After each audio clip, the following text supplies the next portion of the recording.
മഹാനായ കാന്തപുരം ഉസ്താദ് മർക്കസ് കോംപ്ലക്സ് പണയം വെച്ചതായും പലിശയ്ക്കു കൊടുത്തതായും വ്യക്തമായ വല്ല രേഖയും കൊണ്ടുവരാൻ നിങ്ങൾക്ക് സാധ്യമാണോ?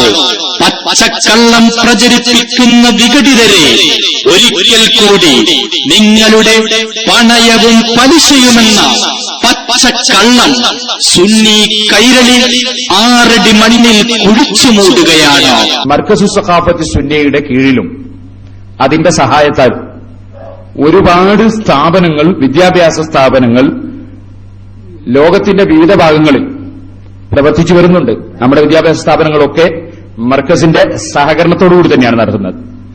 അങ്ങനെ നടക്കുന്നതിനിടയിൽ നമ്മുടെ കേരളത്തിൽ സ്വാശ്രയ മെഡിക്കൽ കോളേജും അതുപോലെ ഡെന്റൽ കോളേജും എഞ്ചിനീയറിംഗ് കോളേജും ഒക്കെ കൊടുത്തുകൊണ്ടിരിക്കുന്ന ഒരു തീരുമാനം വരുന്നു എന്ന് കേട്ടപ്പോൾ നമുക്ക് മർക്കസിന്റെ കീഴിൽ അങ്ങനെയൊന്ന് എടുക്കാനുള്ള സാമ്പത്തിക ശേഷിയില്ല.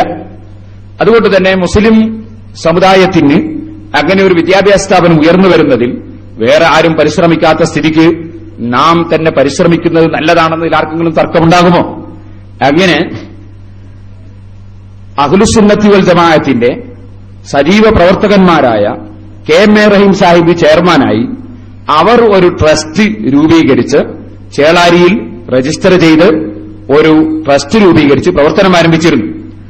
ആ ട്രസ്റ്റിൽ കാന്തപുരം ഉസ്താദിന്റെ മകനെയും അവർ ഉൾപ്പെടുത്തിയിരുന്നു. ഈ മർക്കസ് അതിനുവേണ്ടി ഒരു ട്രസ്റ്റ് രൂപീകരിച്ചിട്ടില്ല. അങ്ങനെ ട്രസ്റ്റ് രൂപീകരിച്ച് അവർ പ്രവർത്തനം ആരംഭിച്ചതിന് ശേഷം ഉസ്താദിന്റെ അടുക്കൽ മർക്കസ് മുഖേന ഇതിനു വേണ്ട സഹായ സഹകരണങ്ങൾ ചെയ്യണമെന്നാവശ്യപ്പെട്ടു. ഉസ്താദിന് സാമ്പത്തികമായി ചെയ്യാൻ കഴിയില്ല എന്ന് പറഞ്ഞു. അപ്പോ ഉസ്താദിനോട് നിങ്ങൾ കുറെ ഷെയർ പരിചയമുള്ളവർക്കൊക്കെ വാങ്ങിത്തന്നാൽ മതി എന്ന് പറഞ്ഞു. ഇവിടെ നിങ്ങളൊരു കാര്യം മനസ്സിലാക്കേണ്ടത്, വേറെ ഏതെങ്കിലും ഒരു ട്രസ്റ്റ് പോലെയല്ല ഈ ട്രസ്റ്റ്. നമ്മുടെ ഈ ട്രസ്റ്റ് ചാരിറ്റബിൾ ട്രസ്റ്റാണ്. രജിസ്റ്ററിൽ അങ്ങനെയാണ് എന്ന് പറഞ്ഞാൽ അതിൽ എന്തെങ്കിലും വരുമാനമുണ്ടെങ്കിൽ അത് സാധുക്കൾക്ക് ഉള്ളതാണ്, ഒരു വ്യക്തിയുടെയും കീശയിലേക്ക് പോകാനുള്ളതല്ല. ഇതൊരു ബിസിനസിന് വേണ്ടിയാണ് എന്ന ധാരണ പരത്താൻ വേണ്ടിയുള്ള ശ്രമമുണ്ട്. അതാദ്യം നിങ്ങൾ മനസ്സിലാക്കണം. ഇത് പറഞ്ഞിട്ടേ ഞാൻ പോവുള്ളൂ. ഇത് ചാരിറ്റബിൾ ട്രസ്റ്റാണ്. ഇതിന്റെ ഒരു വരുമാനവും ഒരു വ്യക്തിയുടെയും കീശയിലേക്ക് പോകാൻ വകുപ്പില്ല. ഞങ്ങൾ ഒരിക്കലും തന്നെ ഞങ്ങളെ കീശയിലേക്ക് വരാൻ വകുപ്പുള്ള ഒരു പരിപാടിയിലും ഞങ്ങൾ ഭാഗവാക്കാകാറില്ല. മറിച്ച് സമൂഹത്തിനുള്ളതിൽ മാത്രമേ ഞങ്ങളും ഞങ്ങൾ ഉസ്താദുമാരും അതുപോലെ ഞങ്ങളെ പ്രവർത്തകന്മാരും ശ്രമിക്കാറുള്ളൂ. ഇരിക്കട്ടെ, അങ്ങനെ ഈ ചാരിറ്റബിൾ ട്രസ്റ്റ് രൂപീകരിച്ച് അവര് പ്രവർത്തനം ആരംഭിച്ചു. അതിനുശേഷം ഉസ്താദിനെ സമീപിച്ച് സഹായം പറഞ്ഞു. ഉസ്താദ്, എനിക്ക് സാമ്പത്തികമായി സഹായിക്കാൻ കഴിയില്ല. അവർ പറഞ്ഞു കുറെ ആളെ ഷെയർ പിരിച്ച് വാങ്ങിത്തരണം. ഉസ്താദ് പലരോടും പറഞ്ഞ് ഷെയർ വാങ്ങിക്കൊടുത്തിട്ടുണ്ട്. നമ്മുടെ ഈ ഭാഗത്തൊക്കെ തന്നെ എനിക്ക് പരിചയമുള്ള ചിലരോട് ഉസ്താദ് പറഞ്ഞ് ഷെയർ വാങ്ങിയത് എനിക്കറിയാം. അങ്ങനെ ഷെയർ വാങ്ങിക്കൊടുത്തു.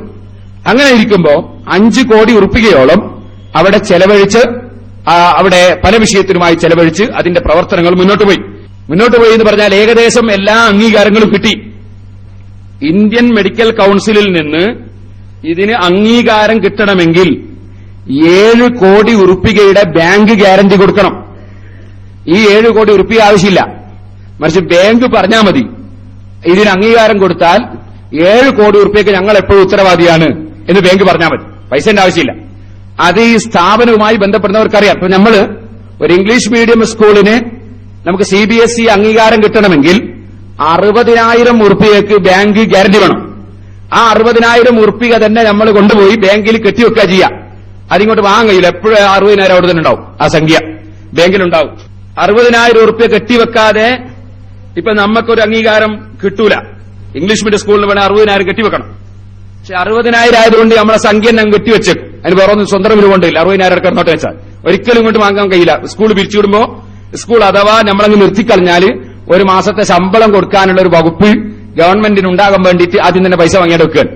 ഇതാണ്. ഇതുപോലെ ഒരു മെഡിക്കൽ കൌൺസിലാവുമ്പോ ഒരു മെഡിക്കൽ കൌൺസിലിന് ഒരു മെഡിക്കൽ കോളേജ് അനുവദിക്കണമെങ്കിൽ 5 ലക്ഷം ഉറുപ്പിക അതിനും, ഡെന്റൽ കോളേജിന് 5 കോടി ഉറുപ്പിക അതിനും, 1.5 കോടി ഉറുപ്പിക ഡെന്റൽ കോളേജിനും, അങ്ങനെ ഏകദേശം 7 കോടി ഉറുപ്പികയോളം ഈ ആവശ്യത്തിന് ഗ്യാരണ്ടി വേണം.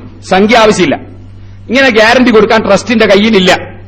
അതേസമയത്ത് ഈ മെഡിക്കൽ കോളേജ് തുടങ്ങാതെ പോയാൽ ഈ ഷെയർ വാങ്ങിയ ആളുകളൊക്കെ സംഖ്യ കെട്ടിക്കിടക്കുകയും നശിച്ചുപോവുകയും ചെയ്യും. അപ്പൊ ഇതിന് ഗ്യാരണ്ടിയായി മർക്കസിന്റെ കോംപ്ലക്സിന്റെ ഒരാധാരം തന്നാൽ അതവിടെ കൊണ്ടുപോയി വെക്കും. ആ ഗ്യാരണ്ടി ആയിട്ട് പേപ്പർ അവിടെ വെക്കൽ മാത്രം, കേസൊന്നും എടുക്കണ്ട. ഇതെന്തിനാ? ഇവരഥവാ ഈ പരിപാടിയുമായി മുന്നോട്ട് പോകുന്നില്ലെങ്കിൽ ആ സമയത്ത് കുട്ടികളെയൊക്കെ ചേർത്തിട്ട് മെഡിക്കലിന് പഠിക്കാൻ വന്ന കുട്ടികളുടെ ഭാവി നഷ്ടപ്പെട്ടു പോകുമ്പോൾ ഗവൺമെന്റിന് അവരുടെ ഭാവി സുരക്ഷിതമാക്കാൻ ആവശ്യമായ ഫണ്ട് പിടിച്ചെടുക്കാൻ വേണ്ടി ആദ്യം ഒരു ഗ്യാരണ്ടിക്ക് സെക്യൂരിറ്റി വാങ്ങി വെക്കുകയാണ് ഗവൺമെന്റ്. അപ്പൊ ആ സെക്യൂരിറ്റിക്ക് 7 കോടി ഉറുപ്പികയോളം വരുന്ന സെക്യൂരിറ്റി ഗ്യാരണ്ടി വേണം. ഈ ഗ്യാരണ്ടിക്ക് പേപ്പർ കൊടുക്കാൻ വേണ്ടി അവർ ആവശ്യപ്പെട്ടു. അപ്പൊ അതുകൊണ്ട് മർക്കസിൽ എന്താ കാര്യം? മർക്കസിൽ നിന്ന് പഠിച്ചു വരുന്ന പാവപ്പെട്ട എത്തീം കുട്ടികൾക്ക് ബുദ്ധിയും വിവരമുള്ളവരാണെങ്കിൽ മെഡിക്കൽ കോളേജിൽ ഫ്രീ ആയിട്ട് സീറ്റ് കിട്ടും. കുറെ എത്തീം കുട്ടികളെ ഡോക്ടറാക്കാൻ പറ്റും, കുറെ സാധു കുട്ടികളെ ഡോക്ടറാക്കാൻ പറ്റും. അതിനുള്ള സൗകര്യങ്ങളൊക്കെ ചെയ്തു കിട്ടും. അതിന്റെ പുറമെ അത് മർക്കസിന്റെ ഒരു ഷെയറായി കണക്കാക്കും. സംഗതി നമുക്ക് 5 പൈസ മുതലുമില്ല. ഈ കടലാസ് ഒന്നാണ് വെച്ചു കൊടുത്താൽ മാത്രം മതി. ഈ ആവശ്യത്തിന് കടലാസ് ആവശ്യപ്പെട്ടു. അപ്പൊ അത് കൊടുത്തതുകൊണ്ട് മർക്കസിനൊരു തരാറും വരാനില്ല. മർക്കസിനും സാധു ജനങ്ങൾക്കും എത്തിയും കുട്ടികൾക്കും ഒരുപാട് ഗുണം കിട്ടാനുണ്ട്. അപ്പൊ ഒരു ചേതല്ലാത്ത ഉപകാരം എന്ന് പറഞ്ഞതുപോലെ നഷ്ടമില്ലാത്തൊരു ഉപകാരം എന്ന നിലക്ക് ഈ കടലാസ് സെക്യൂരിറ്റി ആയിട്ട് കൊടുക്കുമ്പോ സാധാരണ പണയത്തിന് ഒപ്പിട്ട് കൊടുക്കുന്ന പോലെ തന്നെ ഫുള്ള് ഗ്യാരണ്ടി ആയിട്ട് ഒപ്പിട്ട് കൊടുക്കാനല്ലേ. പിന്നെ അവർക്ക് ഇത് ആവശ്യം വന്നാൽ പിടിച്ചെടുക്കാൻ കഴിയില്ലല്ലോ ബാങ്കിന്. അപ്പൊ അന്നേരം കൊടുക്കുന്ന ആവശ്യം വരില്ല. ആ നിലക്കാണ് കൊടുക്കുന്നത്. അങ്ങനെ പൂർണ്ണമായി കടലാസുകൾ ഒപ്പിട്ട് കൊടുത്തു. അത് ബാങ്കിൽ കൊണ്ടുപോയി വെച്ചു. ബാങ്കിൽ കൊണ്ടുപോയി വെച്ചപ്പോ 5 പൈസ വാങ്ങിയിട്ടില്ല. പലിശന്റെ പ്രശ്നമില്ല. വസ്തു ഈ ബാങ്ക് ഗ്യാരണ്ടിക്ക് വേണ്ടി ചോദിച്ചത് കൊടുത്തു. അത് കൊടുത്തപ്പോൾ ബാങ്ക് ഗ്യാരണ്ടി ഈ പറഞ്ഞ കക്ഷികൾക്ക് അനുവദിച്ചു കൊടുക്കുകയും ചെയ്തു. ഇന്നത്തെ സിറാജില് വിശദമായൊരു ലേഖനമുണ്ട്, കമാലിയ വിവാദങ്ങൾക്ക് പിന്നിലെ യാഥാർത്ഥ്യങ്ങൾ. ഇതില് അന്ന് ബാങ്ക് അയച്ച എഫ് നമ്പർ 169/500 എന്ന് പറയുന്ന കത്തിന്റെ കോപ്പിയുടെ ആമുഖം കൊടുത്തിട്ടുണ്ട്. അതിൽ വ്യക്തമായി തന്നെ പറയുന്നുണ്ട്, ഈ ഇന്ത്യൻ മെഡിക്കൽ ആവശ്യത്തിനു വേണ്ടി ഇന്ത്യൻ മെഡിക്കൽ കൌൺസിലിന് നിങ്ങളുടെ ഗ്യാരണ്ടി ഇഷ്യൂ ചെയ്തിരിക്കുന്നു എന്ന് പറയുന്ന കത്തിന്റെ കോപ്പി ഇന്നത്തെ സിറാജിൽ കാണും. ഞാനിപ്പോ ഈ കൌൺസിലിന്റെ ചെയർമാൻ റഹീം സാഹിബ്, അദ്ദേഹം എന്റെ ചെറുപ്പത്തിലുള്ള സ്നേഹിതനാണ്, അദ്ദേഹത്തോട് പറഞ്ഞ the south Indian bank limited എന്ന് പറഞ്ഞാൽ അത് ഇപ്പൊ ഫാക്സ് ചെയ്ത് തന്നാണിത്. ഇതിൽ സൌത്ത് ഇന്ത്യൻ ബാങ്ക് അയച്ചു കൊടുത്ത കത്തിന്റെ കോപ്പിയാണിത്, അവരുടെ ലെറ്റർ ഹെഡിൽ അയച്ചു കൊടുത്ത കത്ത്. ഇതിൽ പറയുന്നത് എന്താണെന്ന് ചോദിച്ചാൽ, മർക്കസ് കോംപ്ലക്സിന്റെ ഈ ആധാരം കൊണ്ടുപോയി വെച്ചപ്പോ ഇവർക്ക് ഈ ട്രസ്റ്റിന്, അതായത് ഇമാം റാസി ചാരിറ്റബിൾ ട്രസ്റ്റ്, അതിന് കൊടുക്കുന്ന കത്താണ്. ഈ കത്ത് പറയുന്നത് നിങ്ങൾക്ക് ഗ്യാരണ്ടി അനുവദിച്ചിരിക്കുന്നു എന്നാണ്. അനുവദിക്കാൻ കാരണം എന്താ? മർക്കസ് കോംപ്ലക്സിന്റെ ആധാരങ്ങൾ അവിടെ വെച്ചിട്ടുണ്ട്, അതുകൊണ്ട് അവർക്ക് ഭയപ്പെടേണ്ടതില്ല. അതുകൊണ്ട് അവർ ഗ്യാരണ്ടി അനുവദിച്ചു. ഈ ഗ്യാരണ്ടി അനുവദിച്ചതനുസരിച്ച് ഇന്ത്യൻ മെഡിക്കൽ കൌൺസിലിന്റെ ആളുകൾ പരിശോധനയ്ക്ക് വരികയും എന്നിട്ട് അവിടെ അംഗീകാരം കിട്ടാൻ വേണ്ടി അടുത്താവുകയും ചെയ്തിട്ടുണ്ട്. അങ്ങനത്തെ ഒരു സാഹചര്യം വന്നപ്പോ ഇതില് പണയം വെക്കലില്ല, പലിശ ഇടപാടില്ല, ഇങ്ങനത്തെ ഒന്നുമില്ല. ഈ ഒരു ഗ്യാരണ്ടി കൊടുക്കൽ മാത്രം. അതുകൊണ്ട് മർക്കസിന് ഒരുപാട് കാര്യങ്ങൾ കിട്ടാനുണ്ട്. അതിനുവേണ്ടി അല്ലാതെ കാന്തപുരം ക്രോസിലേക്ക് വിട്ടടിക്കാനൊന്നുമില്ല. മനസ്സിലാക്കി. അങ്ങനെ ഈ പേപ്പറുകൾ അവിടെ കൊണ്ടുപോയി വെച്ചു. അങ്ങനെ വെച്ചതിന് ശേഷം പിന്നീട് ഈ പറഞ്ഞ ചാരിറ്റബിൾ ട്രസ്റ്റിന്റെ സെക്രട്ടറി അബൂബക്കർ ഹാജിയും വൈസ് ചെയർമാൻ ഖാലിദ് ഹാജിയും ഈ രണ്ടാളുകളെയും പുറമെ നിന്ന് മർക്കസിന്റെ ശത്രുക്കളായ ചില ആളുകൾ ചാക്കിട്ട് പിടിക്കുകയും, അതിന്റെ പുറമെ ഈ അബൂബക്കർ ഹാജി നേരത്തെ തന്നെ ഒരു നല്ല കള്ളനായിരുന്നു എന്ന് പിന്നെയാണ് ബോധ്യപ്പെട്ടത്. അയാളാണ് സെക്രട്ടറി. ബാക്കി നമ്മളൊരു പ്രത്യേകം ഗ്രൂപ്പിന്റേതാക്കിയിട്ടൊന്നല്ല ഉണ്ടാക്കിയത്. ഇതിലെല്ലാ ആളുകളുണ്ട്. പക്ഷേ ബഹുഭൂരിപക്ഷവും നമ്മെ അനുകൂലിക്കുന്നവരും സ്വാധീനിക്കുന്നവരുമായ ആളുകളാണ്. നമ്മൾക്ക് സ്വാധീനമുള്ളവരുമാണ്. അതാണ് ഇന്നും ഈ ട്രസ്റ്റിൽ ആർക്കും കംപ്ലൈന്റ് ഇല്ലാത്തത്.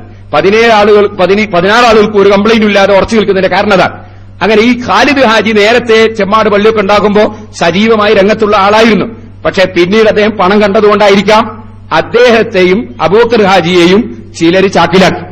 എന്നിട്ട് പിന്നിൽ നിന്ന് ധാരാളം ഓഫറുകളും ധാരാളം കാര്യങ്ങളും ചെയ്തു കൊടുക്കാമെന്ന് പറഞ്ഞു. എന്തായാലും കാന്തപുരം വിഭാഗത്തിന് ഇങ്ങനെ ഒരു മെഡിക്കൽ കോളേജ് ഉണ്ടാകുന്നത് ഏതെങ്കിലും നിലക്ക് തടയിടണം, മുസ്ലിം സമുദായത്തിന് കിട്ടുമെന്നോ എത്തിക്കുട്ടിയെ കിട്ടുമെന്നോ അല്ല ചിന്തിച്ചത്. കാന്തപുരത്തിന്റെ കെയർ ഓഫിൽ അങ്ങനെ ഒന്നും ഉണ്ടാകരുത് എന്ന നിർബന്ധം ഉള്ള സുന്നത്ത് ജമാഅത്തിന്റെ വിരോധികൾ ഈ രണ്ടാളുകളെ ചാക്കിലിട്ടു. ഇവര് രണ്ടാളും മർക്കസ് കമ്മിറ്റി അറിയാതെ, ഈ ട്രസ്റ്റിന്റെ ചെയർമാൻ റഹീം സാഹിബ് അറിയാതെ, അദ്ദേഹം ഒപ്പിടാതെ വാസ്തവത്തിൽ ബാങ്കിൽ നിന്ന് ഒരു കാശ് എടുക്കാൻ പാടില്ല. പക്ഷേ ട്രസ്റ്റിന്റെ പേരിൽ ഒരു കൃത്രിമ രേഖയുണ്ടാക്കി. ആ കൃത്രിമ രേഖയിൽ ഈ ഖാലിദ് ഹാജിക്ക് ഒപ്പിടാൻ അധികാരം കൊടുത്തു എന്ന് റഹീം സാഹിബ് എഴുതുന്നത് പോലെ ലെറ്റർ ഉണ്ടാക്കി.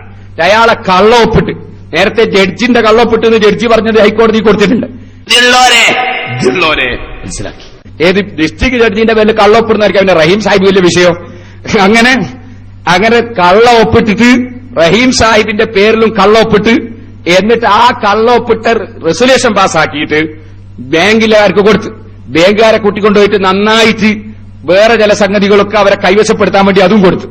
അങ്ങനെ ബാങ്കിനെ സ്വാധീനിച്ച് വലിയ ഒരു തുക ഖാലിദ് ഹാജിയും അബൂബക്കർ ഹാജിയും കൂടി അവരുടെ സ്വന്തം പേഴ്സണൽ അക്കൌണ്ടിലേക്ക് അവർ വലിച്ചു. ഈ ഗ്യാരണ്ടിയിൽ തന്നെ അവർക്ക് അങ്ങനെ ഒരു പണം കൊടുക്കാൻ ബാങ്ക് കൂട്ടുനിന്നെടുത്തു. അങ്ങനെ കൂട്ടുന്നതിന്റെ പേരിൽ ഇപ്പോൾ ബാങ്കിൽ സംഖ്യ കൊടുക്കാനുണ്ട്. അതിന് പൂർണ്ണമായ ഉത്തരവാദികൾ ഇവരാണ്. അതുകൊണ്ട് നമ്മൾ എന്ത് ചെയ്തു? നമുക്ക് എന്താ ചെയ്യാൻ പറ്റുക? നേരത്തെ പറഞ്ഞ പോലെ പുരേന്ന് കട്ടുണ്ടോ എന്താ ചെയ്യാൻ പറ്റുക? നമുക്ക് കോടതിയെ സമീപിക്കാം. അങ്ങനെ കോടതിയെ സമീപിച്ച് ഹൈക്കോടതിയെ സമീപിച്ചു, പോലീസ് സ്റ്റേഷനിൽ സമീപിച്ചു.